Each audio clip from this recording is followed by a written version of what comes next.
Reggie Wright Jr. says that Suge Knight lied about giving Tupac $1 million in a briefcase and a death row chain after he got out of prison. Also, Reggie Wright Jr. doesn't know the day that Tupac was released from prison, and I have proof that he will tell you anything, hoping that you believe it, knowing that you won't go do your own research to find out the truth. And 3, Reggie Wright insists that Keisha Morris, Tupac's ex-wife, called Suge Knight to ask him for money because Tupac didn't have any numbers or money on his books while in prison. Let's get into some of this straight game. Blackjack. Life is like the cards. It's not what you dealt, but how you play it.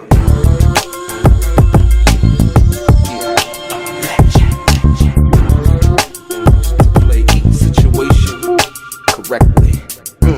I remember they used to laugh at a brother. Welcome back, guys. Welcome back. It's your boy DELRAY Richardson, platinum artist, platinum songwriter, Straight Game TV. Thank you for tuning in. I appreciate your time. Do me a favor, hit the thumbs up button, subscribe to the channel, tell a friend, and also, like I always say, if you're new to the channel and you want to be one of the first people notified when I drop some of this straight game, please do me a favor and hit that bell notification right below this video. I'm going to get right into it. What I have for you today is a bombshell of information that I'm sure if you've been watching my channel as of recent, you've seen me do a succession of videos in regards to Reggie Wright Jr. and the lies and misinformation that he's been giving out. Like I said, once again, I've never mentioned Reggie Wright's name until he mentioned my name. Never really knew about him or anything like that. He felt the need to attack me based on the truth and the facts that I had been given in regards to certain situations that I was privy to in regards to Tupac Shakur. And so after that, he decided to get in jealousy mode and try to come for me. But what I have for you today is information in regards to the credibility of Reggie Wright and the information that he's been giving out. And I'm going to start it like this. This video right here in particular, I'm going to point to you 3 things. First, I'm going to start with, I'm going to start you backwards. I'm going to move you backwards, then I'm going to bring you forward, right? Okay. If you go to approximately 11 minutes and 18 seconds, basically up until 12 minutes and 21 seconds, you will hear Reggie Wright basically let you know and confirm that Suge Knight, and he basically says it out of his mouth, that Suge Knight lied about the fact that he gave Tupac $1 million in the briefcase and the death row chain after Tupac got out of prison. These are facts. And what I want to do is I want to bring you up on the point in where Reggie Wright couldn't deny the fact that he was informed about this information as of recent, right? As you see, this video right here was done and published on April 13th, 2022. Just a few weeks before, you will see that the video involving Wallow and Gilly on their channel, $1 million worth of game, and where Suge Knight actually mentions giving Tupac $1 million in the briefcase and jewelry and a bunch of other stuff. Like I said, at 11 minutes and 18 seconds and until 12 minutes and 21 seconds, you will hear Reggie Wright say that that's simply not true. You understand what I'm saying? So now, once again, also in this timeline from 11:18 to 12:21, you will hear Reggie Wright basically say where he would put himself in the hero position, if you will. He said him and Kevin Hackey basically went out and picked Tupac up from the airport. It was Tupac, Big Sight, and someone else, right? But then he proceeded to say that he went to the studio and where he dropped off Tupac, but he did not enter the studio. But somehow, some way, he was able to tell us what happened inside of the studio, right? So first he says, you know, Tupac and them went in there, they was dancing. He was like, oh, no, they wasn't dancing, but smoking and, you know, listening to music and doing all of these other various things, right? But then he quickly goes into how he was not inside the studio, right? And somehow was outside of the studio, probably on the phone trying to line something up. Once again, if you're listening very carefully, how do you know what they were doing inside of the studio if you weren't inside of the studio, number one? And number two, how is it that you could say that Tupac didn't record any songs that night when you weren't in the studio? Once again, it's believe me, Reggie Wright Jr., because I am the one that you should believe, even though I haven't presented you with any informations and facts as to why you should believe me. You understand? And listen closely. When he admits to the fact that Suge Knight lied about the suit, the briefcase, and the death row chain, and giving Tupac the chain, notice how he doesn't use Suge Knight's name, but he imputes Daz's name in regards to that, right?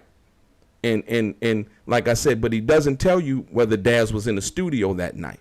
But he imputes Daz's name and said some other people said in regards to that, and the briefcase and the death row chain thing wasn't true. Now, the person who would be responsible for the briefcase, as we know from the Gillian Wallow interview, would be Suge Knight. He said it, right? But see, the reason why Reggie Wright doesn't mention Suge Knight's name is because Reggie knows that Suge Knight just recently sold the rights to his life to a film. And Reggie is hoping that Suge Knight would have someone star as him. You see? So he's really playing the buddy up game, like I said. But what he doesn't understand when he says that, right, is that he basically exposed the fact that Suge Knight lied about giving Tupac $1 million in a briefcase and a death row chain when Tupac was freed from prison. Now, let me walk you back a little bit. We're going to go to 3 minutes and 31 seconds in this video to approximately 4 minutes and 3 seconds. That's 3:31 to 4 minutes and 3 seconds. Here, Reggie Wright says that basically Tupac's ex-wife, Keisha Morris, called up Suge and asked him for some money to put on Tupac's books. But Reggie Wright was basically trying to insinuate that Tupac didn't have any money on his books, and Tupac was going through it and having a rough time, and so on and so forth. You know, basically he's giving you secondhand information in regards to what he basically says that he knows and understands. But you got to be careful to listen. Once again, he gives you this information and then he quickly says, well, I don't really know how that went down or how, you know, what happened with that. But I do know that I was the person that went and told the guy, John, at Death Row, as to getting Keisha's information so she could get the $15,000. Now, when Reggie initially made this statement, I went and we had a back and forth in the comment section, right? And I questioned him. I said, well, you know, you inferred that Tupac didn't have no money on his books. And then I presented the link to the video that I did in regards to Tupac's commissary receipt, right? Now, once again, when Reggie was referring to this, he was referring to the date in and around September sometime, you know, doing the correspondence and so on and so forth. But you got to understand, I then presented the commissary receipt from May of 1995, right? This is 2-3 months before Reggie claims that this conversation happened in regards to some $15,000 being put on Tupac's books, correct? So now, that proves that Reggie Wright was lying. You basically tried to insinuate that Tupac didn't have no money on his books. He was having a rough time. You know, it was this, that, and the other, and so on and so forth. And that his then wife called Suge and asked him for money. And Suge put the money on his books, which Reggie Wright had no factual proof or information. Once again, he was just talking about a situation that he had got secondhand information about. He doesn't know whether Suge put money on Tupac's books or not. But what I can show you is the factual the facts of the matter in which Tupac, here's the commissary receipt, that he had money to buy a commissary, that he had money on his books already. Right? Once again, the credibility of what somebody's saying is very important. You can't just come out and say something and not back it up with facts. But evidently, that's what Reggie Wright has been relying on, because he knows that you won't do the research, or he knows that you don't really know anything about these situations. And basically, he's just saying anything. And the saying anything, I'm going to get into that, and I'm going to show you where this is just egregious.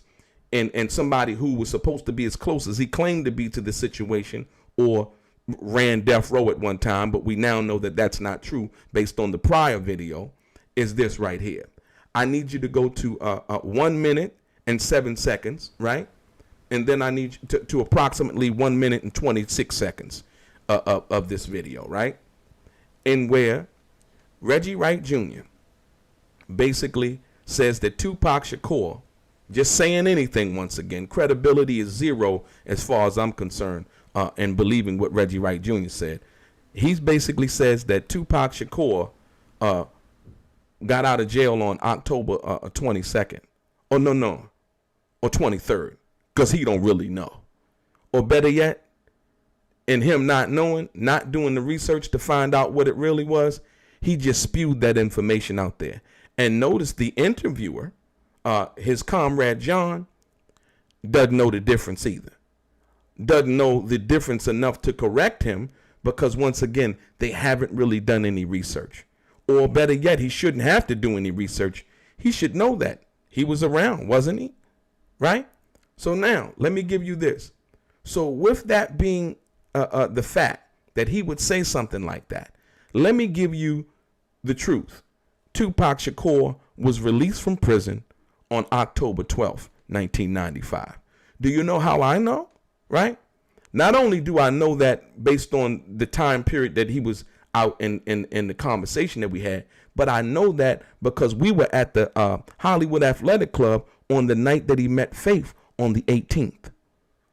So Reggie basically said the 22nd or the 23rd, right? That's almost 11 days out past, the time that he was initially actually 10 days if you want to go with the 22nd, and 11 days if you want to go with the 23rd, according to what Reggie Wright is saying. But once again, this is proof, in fact, that Reggie Wright is just spewing out a bunch of garbage and information that is not based on facts. Like I told you before, you go to the 11:18 partner video, he makes statements about what Tupac and them actually did in the studio, but admits quickly after that that he wasn't in the studio to actually witness what they did. So how do you know? Once again, pay attention. Then you go to the 331 mark, and he talks about, the Tupac allegedly receiving $15,000 from Suge, in which Reggie Wright does not know whether that happened or not. He cannot confirm that because he said it after that. He basically said, well, I don't really know how all of that Why would you even talk about it if you don't know?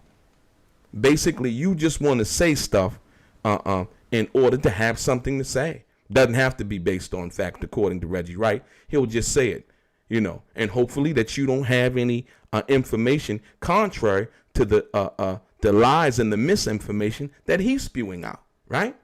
And then, as a matter of fact, not what I'm saying, the video. You go to the 107 mark to 126, and Reggie Wright basically says that Tupac was let out of jail on the 22nd or the 23rd. He give a damn about the facts. I'm just going to say it. You know what I mean? And if I'm wrong, so what? Y'all keep coming back and listening. You know what I mean? So once again, you have to understand. But the most important part of this video is the part where Reggie tries to use Daz's name in the admission that Tupac did not receive $1 million from Suge Knight in a briefcase, right? And a death row chain. When the only person that could have gave that to Tupac was Suge Knight. Your boy DELRAY, straight game.